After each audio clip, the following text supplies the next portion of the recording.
You are watching Persistence Works Television Network, PWTN, founded by Dr. Paul and Vincent, preacher, teacher, and prolific author of the popular Persistence Works book series, broadcasting the good news of the gospel of Jesus Christ from El Paso, Texas to the world, and bringing you into God's presence. Experience the difference. You'll never be the same. Don't just watch TV, watch Persistence Works Television Network, PWTN. Hello, everybody. God bless you. This is another day the Lord has made. We will rejoice and be glad in it. Hey, this is a special edition of our program, Global Politics. Today, we are focusing on Rwanda. I'm your host, as always, Bishop Paul Vincent, and you are watching Persistent Works TV Network. We are streaming on 15 different platforms. We are streaming on Roku, on Fire TV, on Apple TV. Of course, we are streaming on our own Persistent Works TV Network, and we are streaming on our two apps, our Android app, our iPhone app. We are streaming on also our website, persistentworks.tv. We are also streaming on all the leading social media platforms, YouTube, our two Facebook pages, Twitter, LinkedIn, and everything in between. So wherever you're watching us from, I welcome you to this edition of Global Politics, focusing on Rwanda. We're going to have a great time. So this program is a program we designed, put together to be able to, of course, global politics, to discuss politics and leadership in nations of the world. So what we do is that every week we focus on a particular city, nation, or state, and we do a research on them. We put together videos and we tell the story. Many times we do get government officials as well to be able to talk with them. And by the way, if you're watching this and you will want us to do a story on your city, on your state, on your country, and you want us to interview, president, the governor, ministers, and whatever position you have in government, but you want us to focus on your city, on your nation, hey, reach out to us, because we want to use this platform to tell the story, especially success stories. We are more interested in success stories of cases that were once upon a time written off. Once upon a time, nobody thought there was any chance, and they made a comeback. They became a success story that people can look up to, nations can look up to. There are many such stories, nations, cities, states that have gone through the worst of experiences and made a comeback. Last week we did a story. We focused on Singapore. If you missed it, I want to encourage you, go back and watch it. If you go to our app, if you go to our TV platforms, TV network platforms, Roku, Fire TV, Apple TV, it's on the video on demand. You can watch it on our social media platforms. You can watch them also. As you scroll through, you will see them.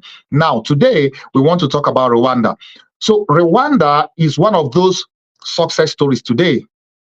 But once upon a time, it was one of the worst cases in human history. In 1994, Rwanda experienced a genocide, one tribe, against the other, and in 100 days, over 1 million people were killed in what has become a genocide, the worst of its kind in all of 20th century.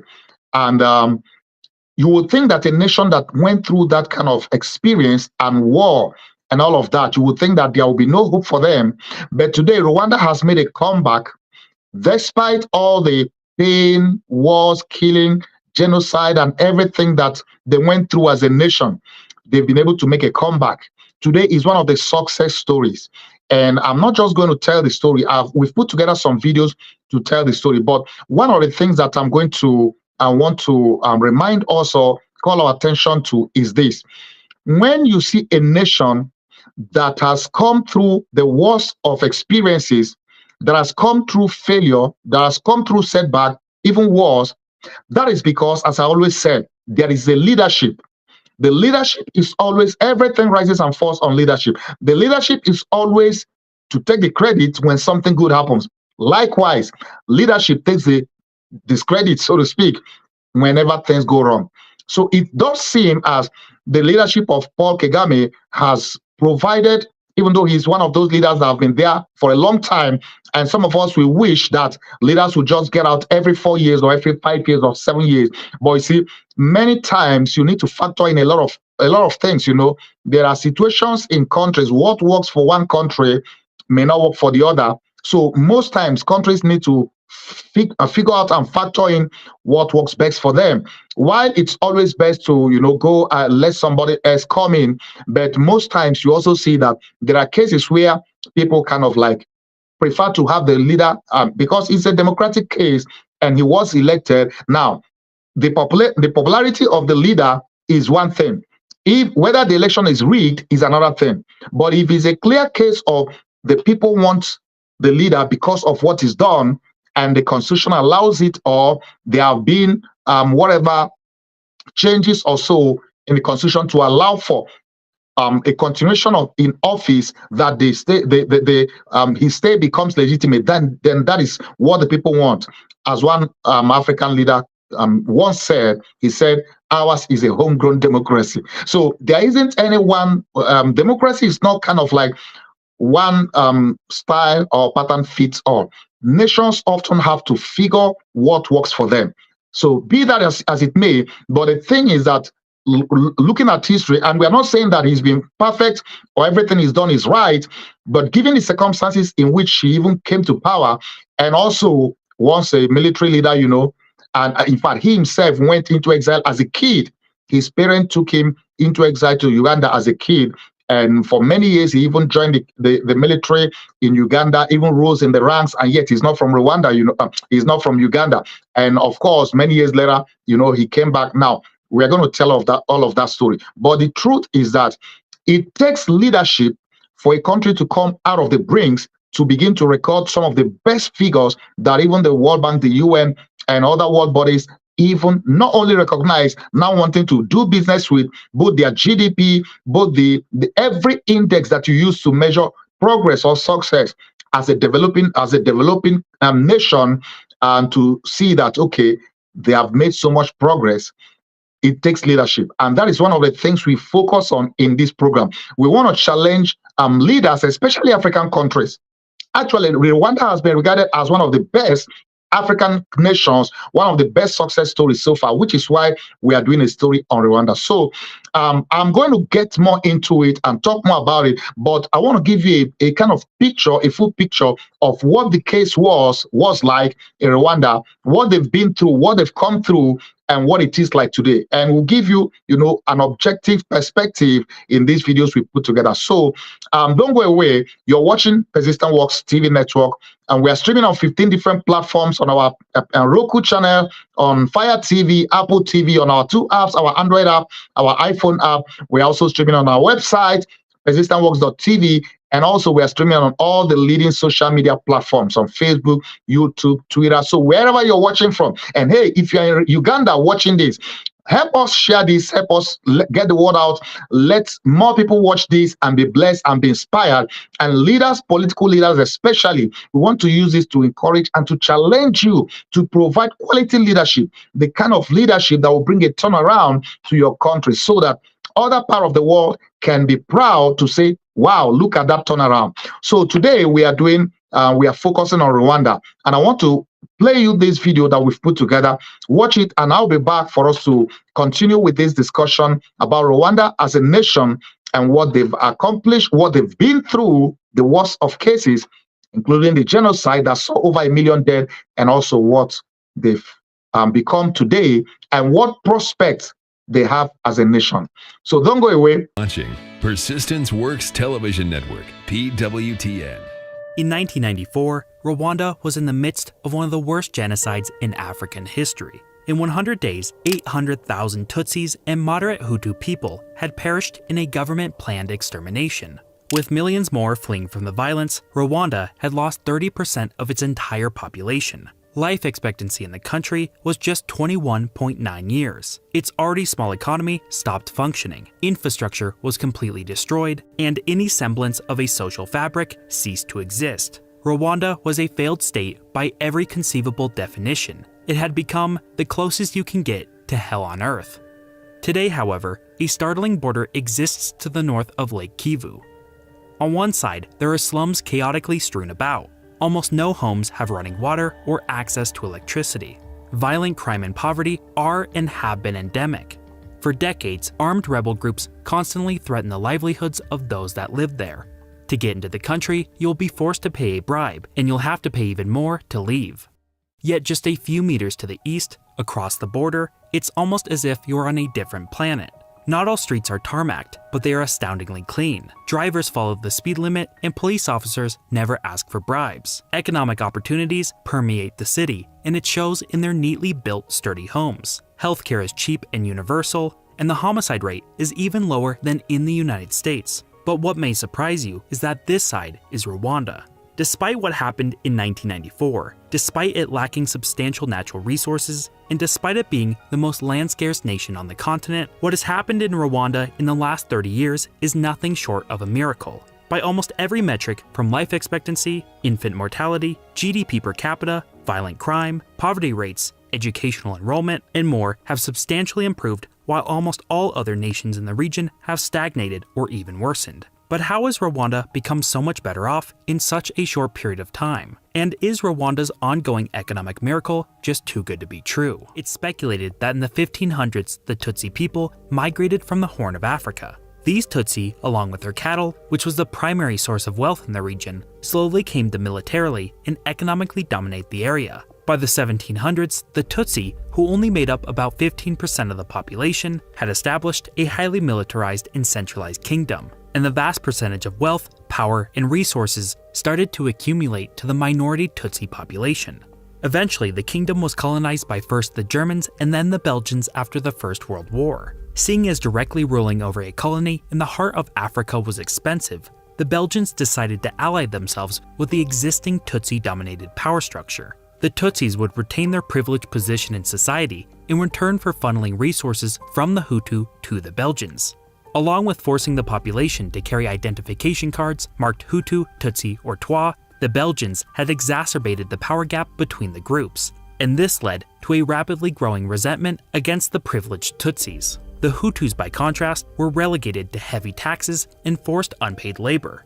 Wanting to make the colony more profitable, the Belgians also introduced coffee, which quickly came to dominate the economy and led to even harsher treatment of the Hutus. But this structure didn't last long.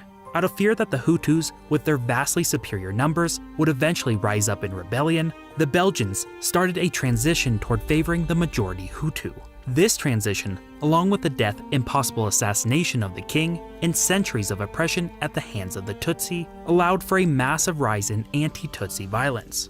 The first wave of violence came in 1959, in which an estimated 150,000 Tutsis fled Rwanda to neighboring countries. The rise in Hutu power, along with anti-colonial sentiments, culminated in independence in 1962. With Hutus now in control, they reversed the system, now institutionalizing discrimination against the Tutsi, and occasionally carrying out systematic violence against them. Over decades, millions of Tutsi refugees would flee the country.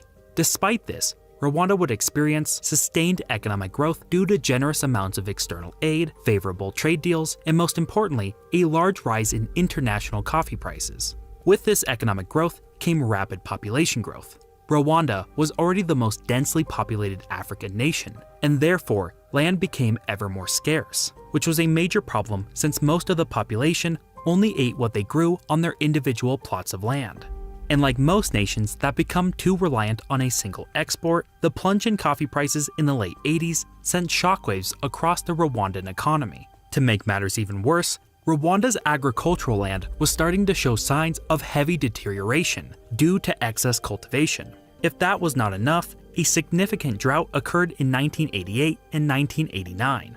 Rwanda had too many mouths to feed, their farmlands had become unproductive, and because of low coffee prices, the government did not have the resources to step in and help. That government, which by now was a totalitarian one-party state that had grown ever more tyrannical, corrupt, and inefficient, started to use the Tutsis as a scapegoat to their mounting issues.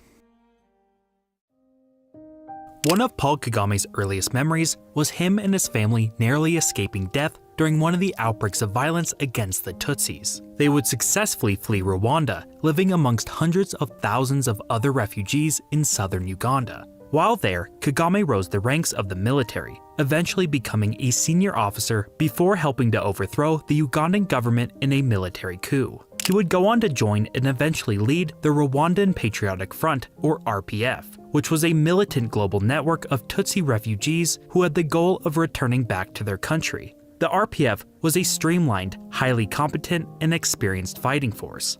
The deteriorating situation in Rwanda and the sustained human rights abuses against the Tutsis provided the perfect timing to launch their plans. In October 1990, they invaded Rwanda. While initially successful, a prolonged stalemate eventually led to a shaky peace settlement in 1993. This came to an end when a private jet carrying the president of Rwanda was shot down in April 1994. What happened next can only be described as hell on earth. In the years prior, the Rwandan government had secretly been arming militant groups and locating all Tutsi households, during which vicious anti-Tutsi propaganda had been broadcasting with increasing frequency.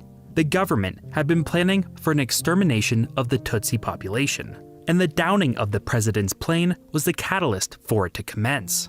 Over the next 100 days, 800,000 Tutsis and moderate Hutus were murdered. Instantly, Kagame and the RPF resumed their fighting, and the killings did not cease until they captured the capital of Kigali.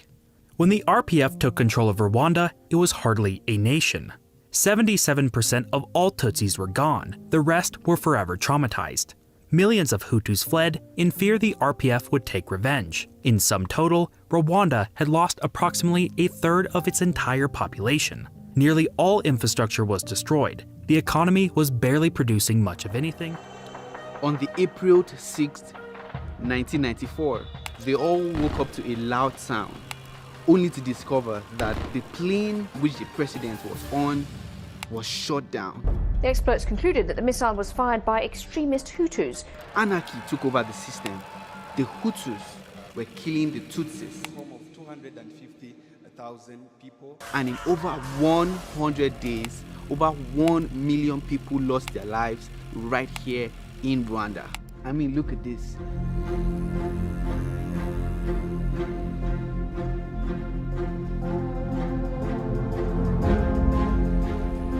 They just discriminate, and they were saying that Tutsis are like cockroaches. They are not human beings.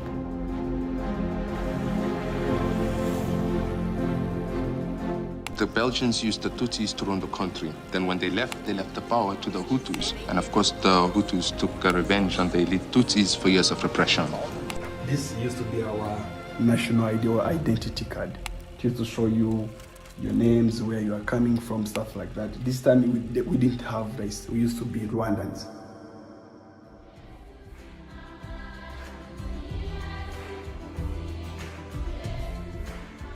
After genocide, the government come and then try to build the country, trying to bring the justice together, trying to unite all the Rwandans and show them there is no race, everyone is a Rwandan, and then they build the country as you can see right now.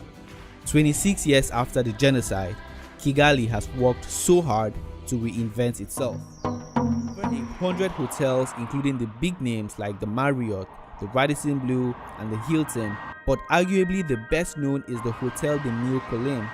It was at this hotel where over 2,000 people came to seek, refuge because the Hutus kept killing the Tutsis. So a lot of people ran here because it's a French-owned company, so they seek comfort right here in the hotel. So over the years, this hotel has now, become an icon right here in Rwanda. The story inspired the film Hotel Rwanda. 26 years later, this hotel has been rebranded to meet international standards. The government put a heavy focus on infrastructure to spur growth, including the building of road networks to connect the country, constructing large hydropower plants to finally bring electricity to households and industries, and critically, they invested in Kigali Airport. With Rwanda being landlocked, it was crucial that it enhanced its connection to the world through air travel and Rwanda's transportation costs, making exports much more competitive. As a result, and in conjunction with a concerted effort to transform the productivity of the agricultural sector, profits and thus wages have improved for the poorest in the nation who disproportionately work in agriculture. However, Rwanda has gotten quite lucky in that the price for their most important export, coffee, has substantially increased since 2001. But Rwanda did not want to be reliant on the coffee industry forever. In order to diversify in more profitable markets, Rwanda has made major progress in increasing how attractive it is to foreign investment. Since 1994, tariffs on exports were slashed, taxes reduced, and the process to start a new business or operate in the country has been streamlined. Unnecessary regulations were done away with, and laws regarding enforcing business contracts were strengthened. Rwanda improved its business environment so much that according to the World Bank's Ease of Doing Business Index, Rwanda was the most improved nation in the world, moving from 142nd place in 2008 to 29th in 2019. This ranks it second in Africa and even ahead of more advanced economies like Japan, the Netherlands, and Switzerland. This in turn has spurred a huge rise in foreign investment, from just $8 million in 2005 to $366 million in 2018.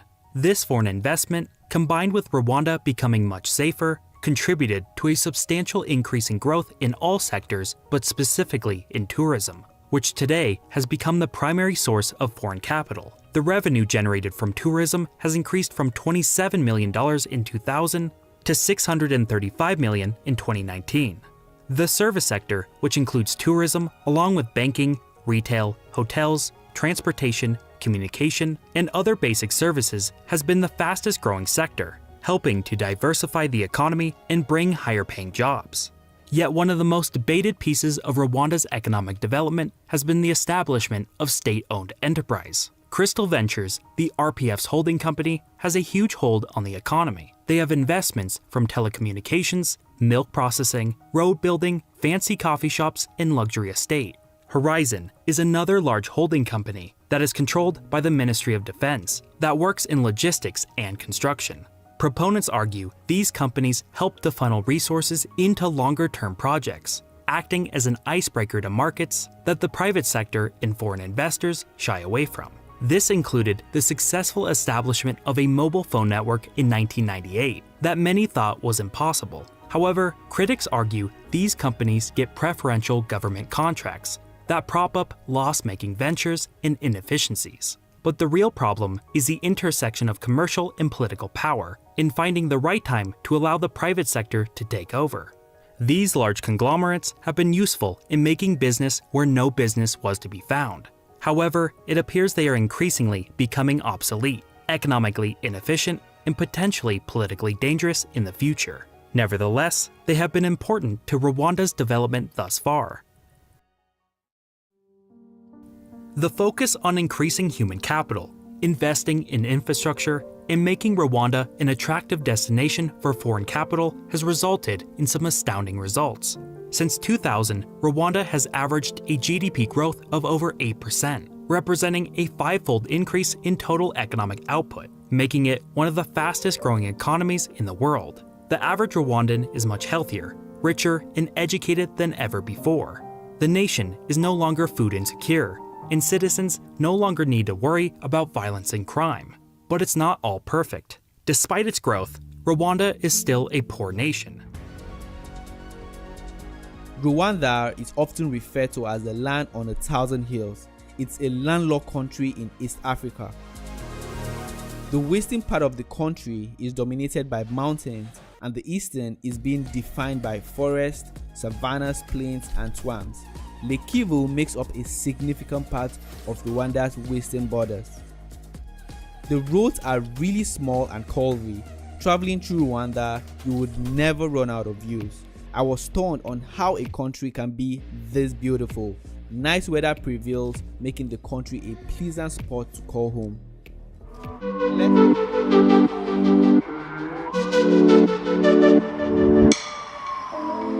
Tourism is growing rapidly thanks to the country's natural beauty, endangered animals, and good leadership.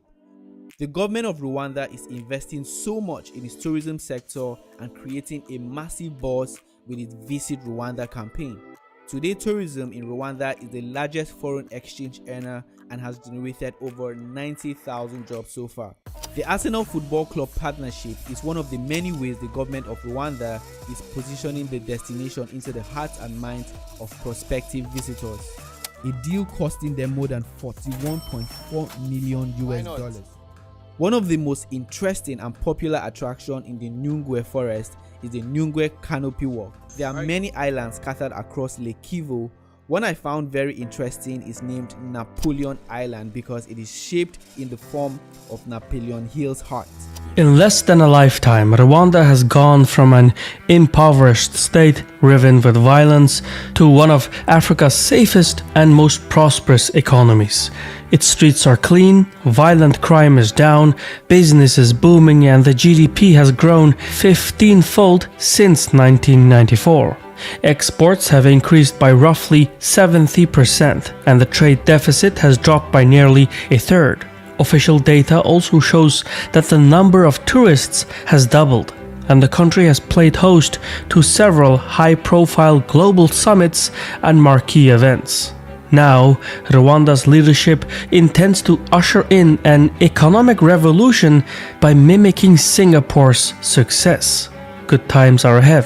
Rwanda is to become a hotspot for tourism, innovation, and business.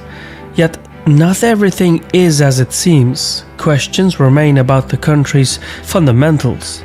And while Asia has its tigers, Africa, it seems, is close to finding its lion.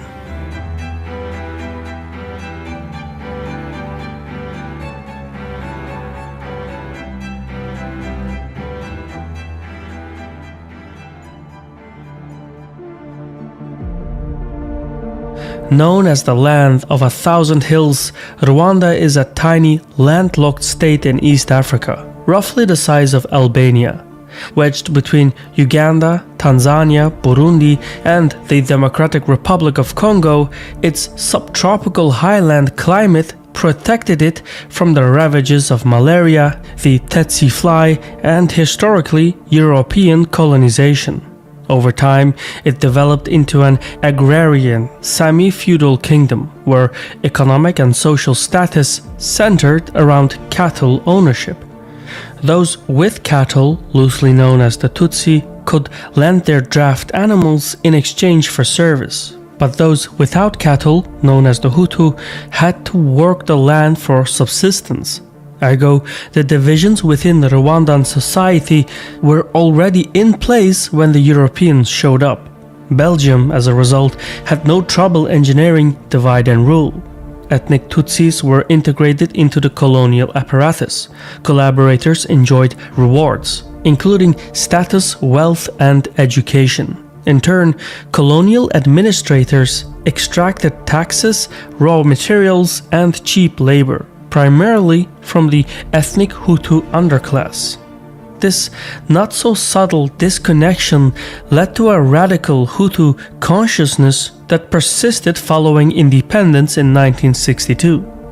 The advent of Rwanda's current Tutsi leader, Paul Kagame, came out of the resulting crisis. It didn't last though. A coup ushered in a Hutu dictatorship in 1973. Kagame tried to return to power, but French intervention prevented him from doing so. After back-and-forth negotiations, a power-sharing deal was settled. This arrangement, however, only lasted until the Hutu president was assassinated in April 1994. Thereafter, with French assistance and intelligence, Hutu militias waged an annihilation campaign against their countrymen, who happened to be Tutsi.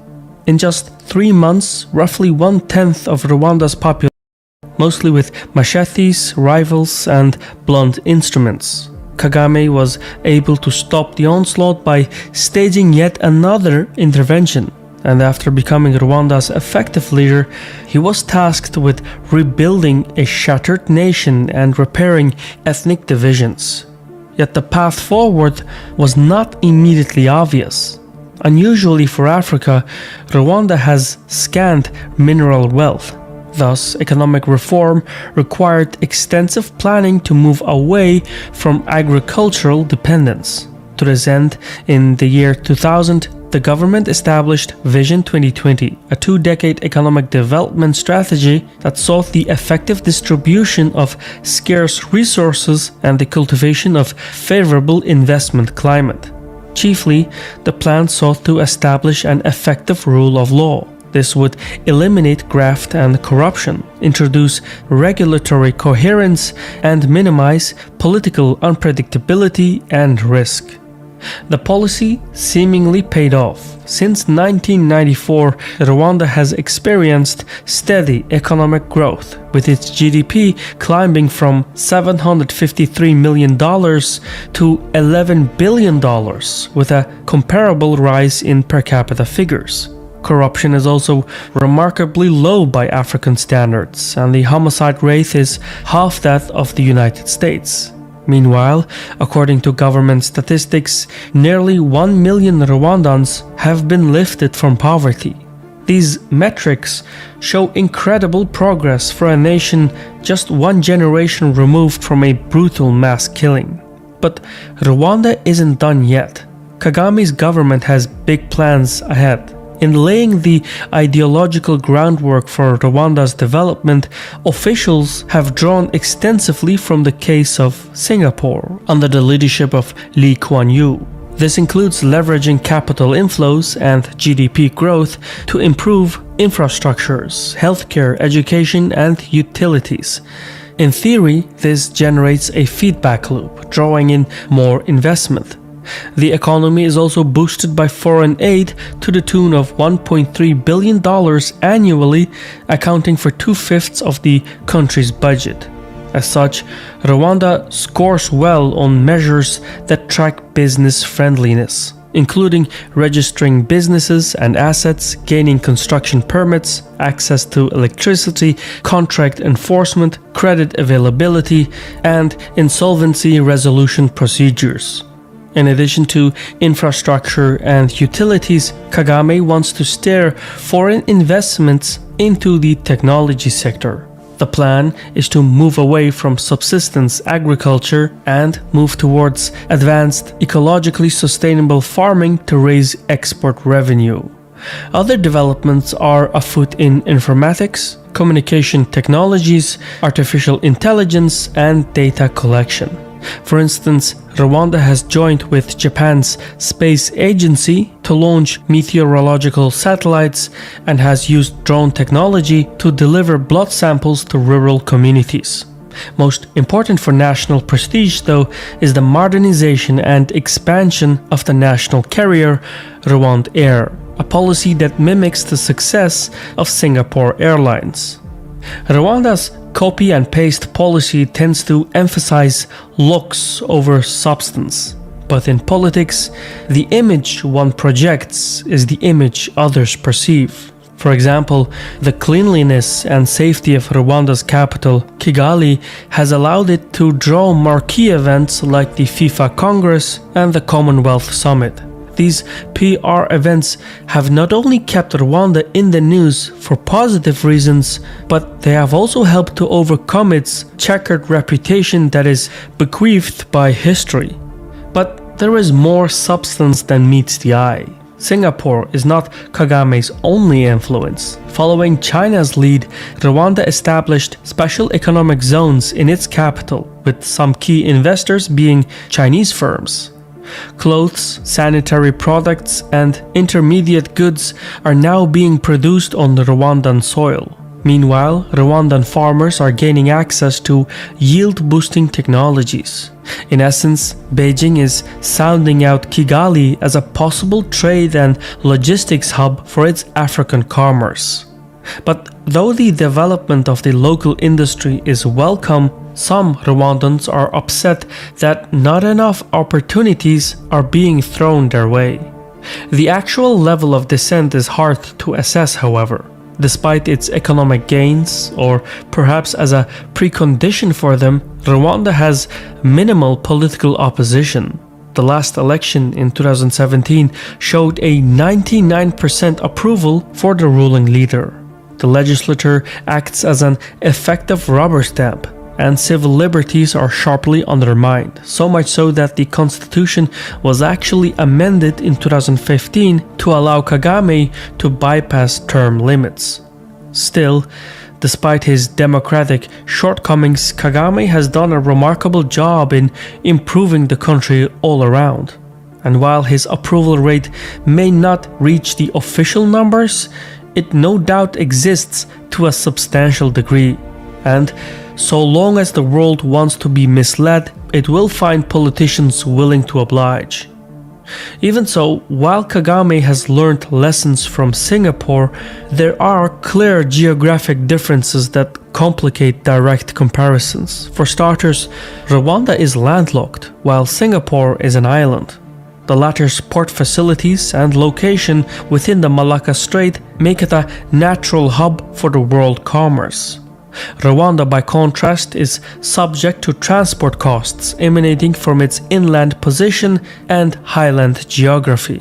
And no matter how much it pursues a favorable investment climate at home, it is still subject to the policies and whims of the surrounding countries that connect it to the outside world. Over time, this may lead Kigali to adopt a more service-based economy by bolstering its communications and internet infrastructure, thereby eliminating the physical geographic barriers that stand in its way. In this, it may be more sensible to lift a page from the landlocked Switzerland's book than Singapore's.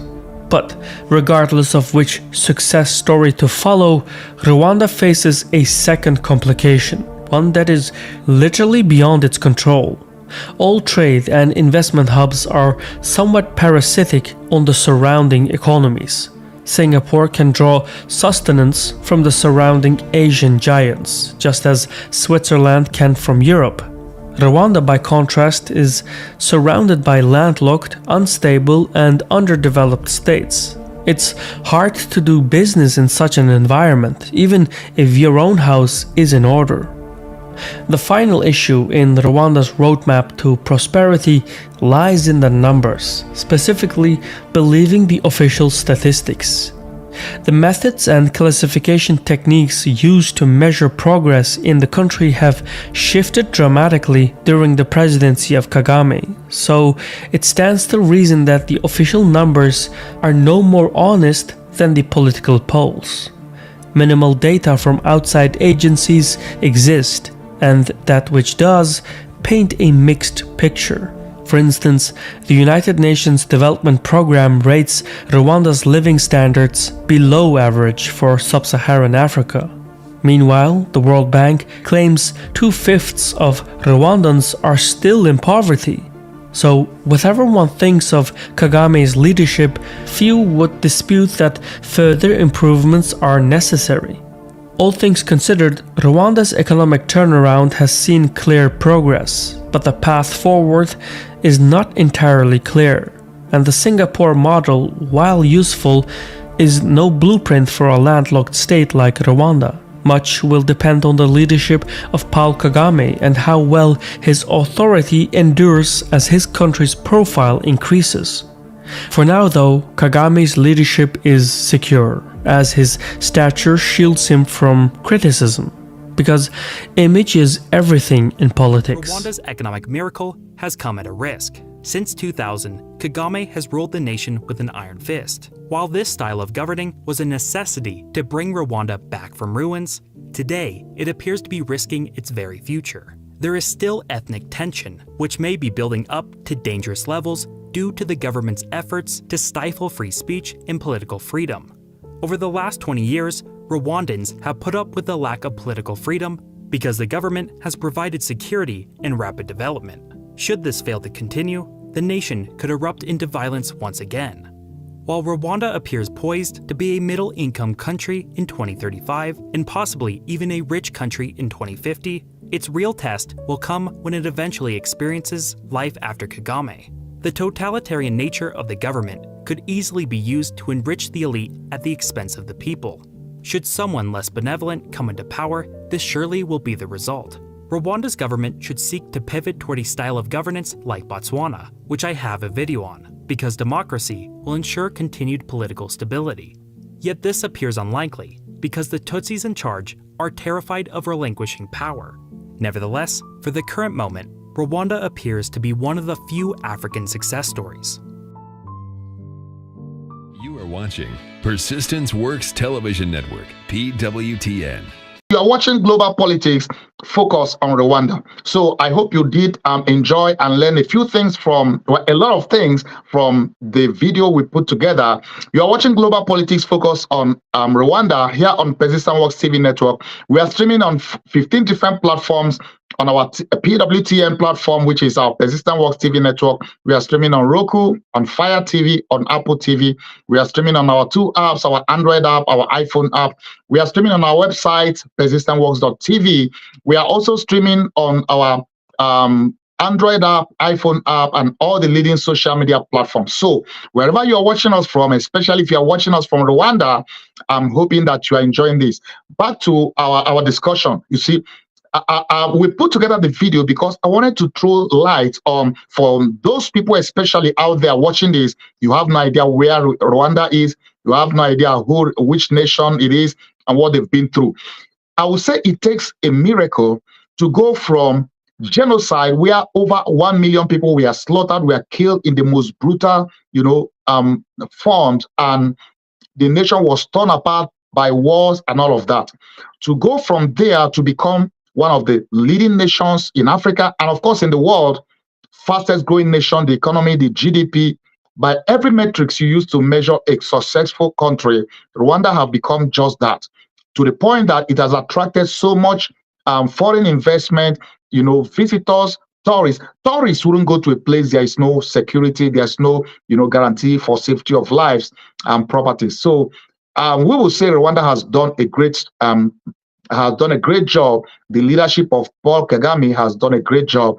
And if you remember the story we did on the focus we did on Singapore last week, this is like the African version of Singapore, where, like one of the videos said, even though they had a copy and paste, in copying what's the secret of Singapore's success, the principles, the things that made Singapore to be a success, despite the fact that they had no resources, I think they did a good job in doing that. But one thing, like one of the videos said, one thing about difference between Singapore and Rwanda, Rwanda is a country on an island. I mean, it's an island, so they have the advantage of being right by the curve of the major transit where shipping around the world, they are right strategically positioned where they can make a living off having a shipping port and all of that.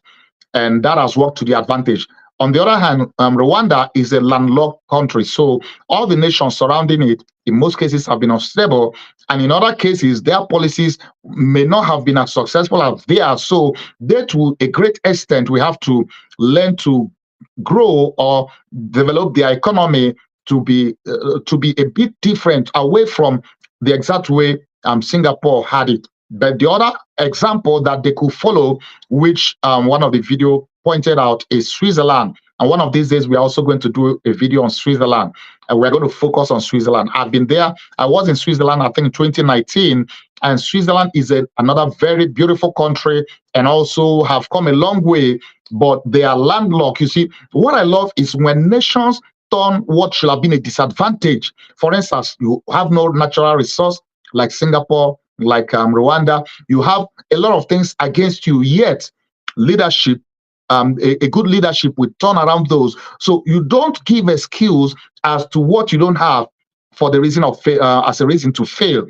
When you see the disadvantages, what you don't have as a nation, as a city, as a state, you look at what you could make out of what your current situation, and you make the most of it. So leadership, which is why I keep saying that everything boils down to leadership. You have the right leadership, it picks a country that has no resource, that has nothing to write home about, even its people may be down, written out by everybody, yet turn it around in a couple of years.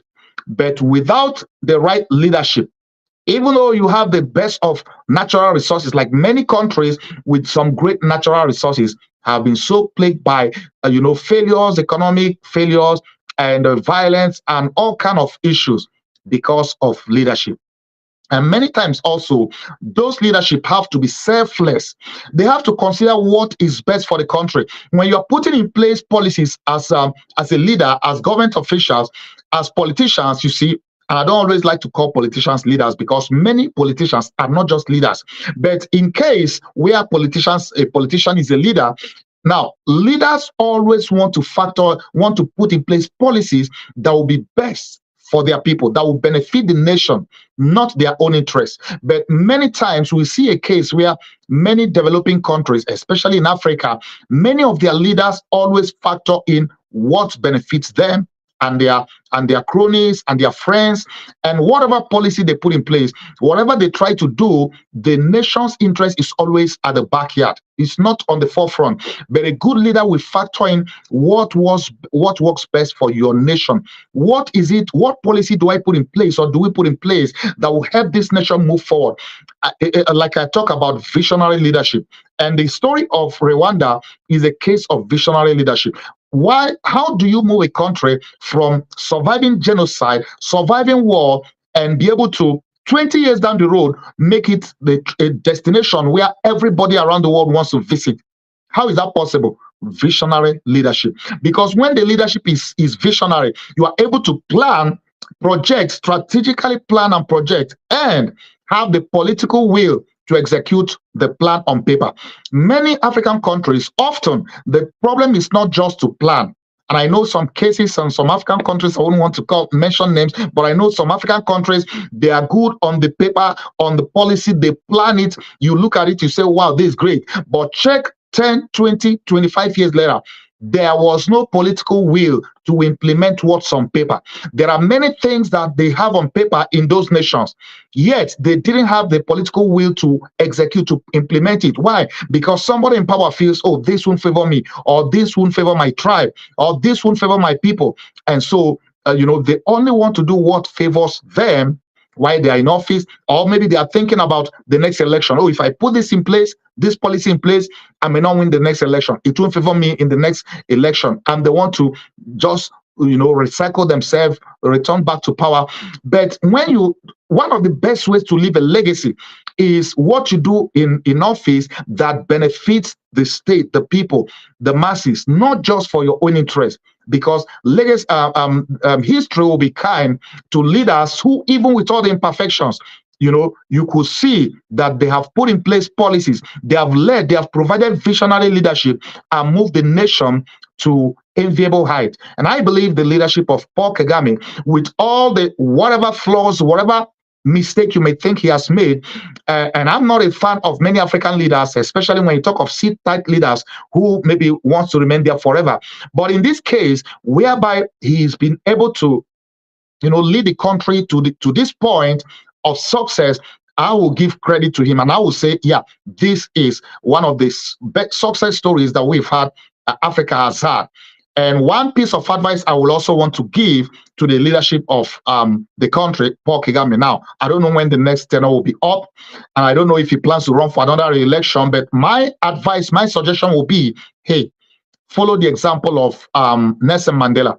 Nelson Mandela was in jail for 27 years because of the cause he fought for, and he got out, eventually became the president, and he did not want to say, okay, you know what, I suffered for 27 years, therefore I'm going to be president for 27 years.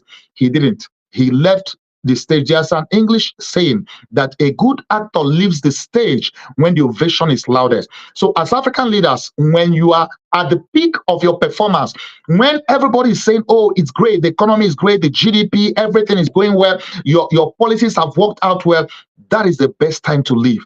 And so the next upcoming election, I don't know when that will be, but I would suggest that Paul Kagame now begin to plan a transition to the next generation of leader who will carry out and implement the same policies he has put in place over the last couple of years, so that even when he's not there, he will be able to witness the transition and continuity. There's a need for continuity in government, you see, when you have put in place all the best policies you want. And that's one problem with African leaders. African nations, in many cases, the next leader comes and wipes away everything, including the good things that have worked. You don't wipe away things that have worked because they are not your party or he's just from the other side of the house. No. Things that are working, you continue them, and you may make changes and implement new policies, but you don't, just because you don't like the face of the last leader, you wipe out everything that he has done, even the things that are successful, and then you have a case of 5 years forward, 20 years backwards. There are policies that could put the nation 20 years backwards. I know that for sure. In Nigeria, many of the cases I followed them. I'm from there originally.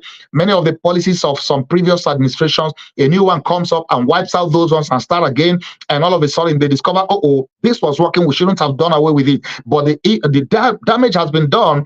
Businesses have fled, investment have fled, and before you work out to get those investor confidence again, it's not going to happen just overnight. So it's always important for leaders to learn to build upon the success, the past success of their predecessors.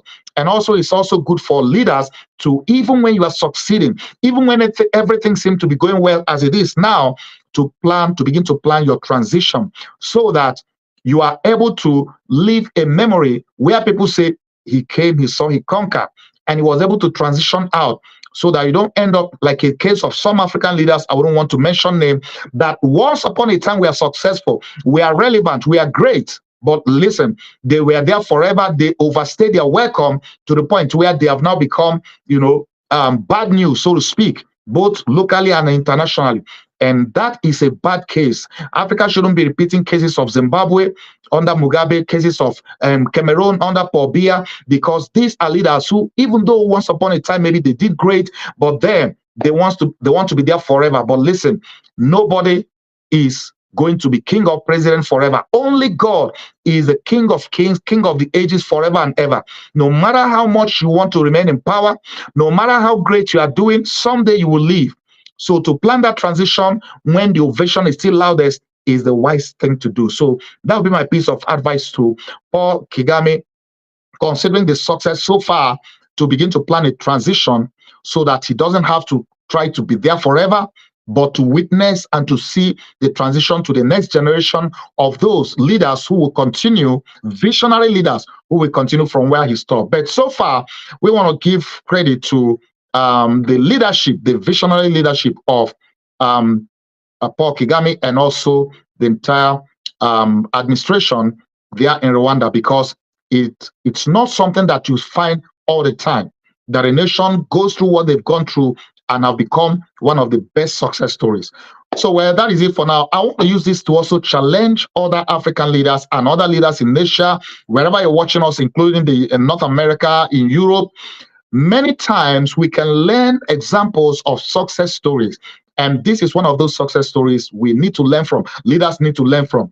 And also, I believe they learn from success stories like Singapore, for instance. If you missed my video on Singapore, go watch it, because you will be inspired, you will be blessed by it. And I want to thank God for few cases we have that are success stories. There are not many success stories for nations that were on the brink of destruction, of war, of genocide, that made a comeback. So, well, if you are also a politician, a government leader, maybe a president of a nation, governor, mayor, whatever it is, senator, congressman, and you want us to do a video on a story on your city, maybe to interview you, hey, reach out to us. This program, Global Politics, focus on whatever nation or city we focus on. The aim is to do a story on cities and nations and get to interview, and hopefully we are going to soon get an official from the Rwanda government to get to interview them, very soon. And before that, I want to encourage, if you want us to do a story on your nation, on your city, please reach out to us, and we are going to be able to, do a balanced coverage and interview and get to hear your side of the story as a government official, so that your story can inspire others, challenge others, and help our world become a better place. Well, thank you so much for your time. That's all for today. And if you're watching us, please help me share this video, especially if you're watching us on social media. Help us share this video. Let it be a blessing to others. Let it be an inspiration. If you know leaders that need to watch this, please help share this. Encourage them to watch this. Global Politics comes to you on Persistent Works TV network every Wednesday, 10 p.m., 2 p.m. Our Mountain Time, which is 4 p.m. The New York time, and also about 10 p.m. West African time, Nigerian time, and UK time. That will be 9 p.m. So wherever you're watching from around the world, I want to thank you so much for your time.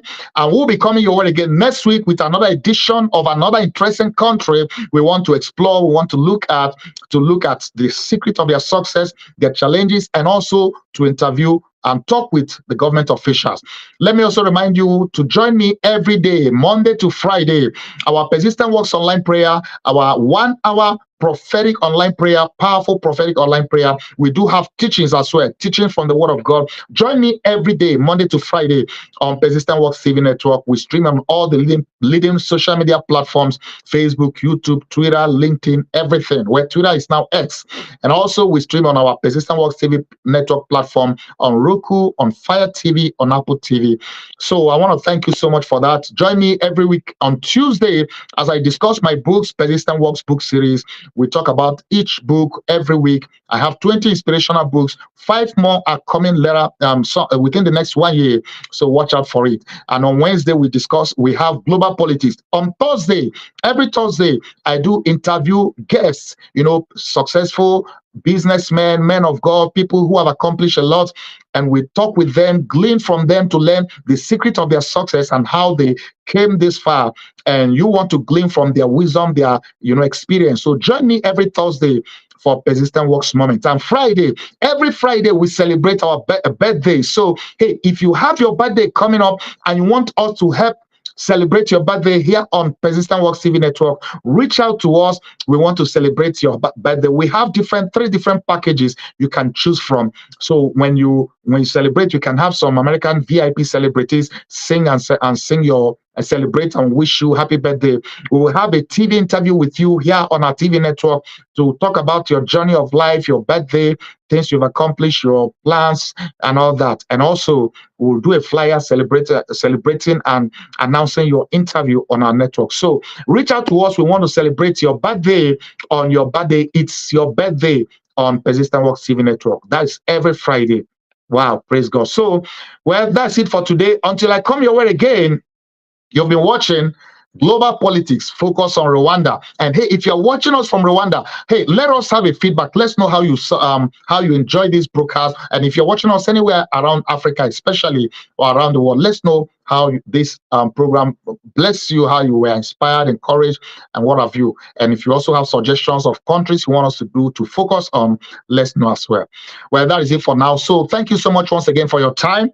You've been watching Global Politics, Focus on Rwanda, and I've been your host, Bishop Paul Vincent. So until I see you again next week, next time we come your way, remember, persistence works. But listen, don't go away. I have some announcement coming your way.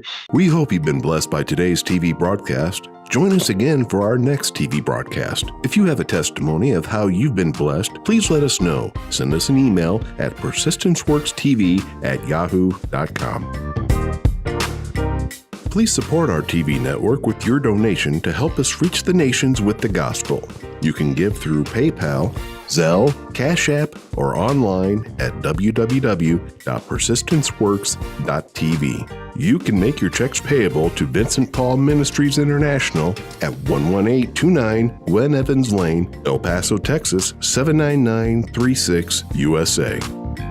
Attention, pastors and bishops. If you want to air your church or ministry program on Persistence Works TV network, or you want to promote your product or services, contact us today. Send us an email at persistenceworkstv@yahoo.com. Download our Persistence Works TV network app in the App Store or Google Play Store. Also, add us and watch us on Roku, Fire TV, and Apple TV. Read our Persistence Works magazine and enjoy great content. Simply visit the settings page of our Persistence Works TV network app. Click on the button to read the electronic edition of the magazine. To order the print, ebook, or audiobook editions of our Persistence Works book series, visit the settings page of our Persistence Works TV network app. Follow Bishop Colonel Paul Vincent across his social media platforms: Facebook, X, TikTok, Instagram, LinkedIn, YouTube, and Truth Social. For more information about PWTN, visit www.persistenceworks.tv.